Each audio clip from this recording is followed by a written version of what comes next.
شركة الهواري للمقاولات والديكور.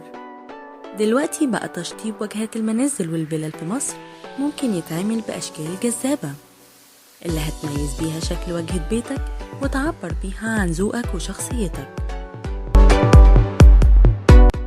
شركة الهواري هتنفذ لك ده بالحجر الهاشمي والفرعوني اللي بيتميز بصلابته وتحمله لعوامل الجو والرطوبة وما بيتأثرش بالمية والأتربة، وكمان بيكون سهل في التنظيف.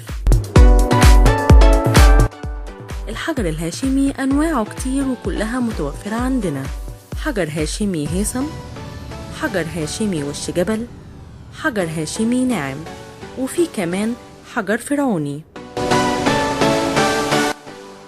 هيتم تركيب سواء الحجر الهاشمي أو الفرعوني بأفضل وأحسن أساليب التركيب الحديث وبتصميمات جذابة. وكمان متوفر عندنا أحجار للديكورات الداخلية: حجر مايكا، حجر رملي، وأحجار رخامية بأنواعها مصري ومستورد. شركة الهواري الأسعار عندها دايما بتكون مميزة. تقدر تطلبنا من أي مكان هنجيلك لأننا موجودين في جميع أنحاء جمهورية مصر العربية.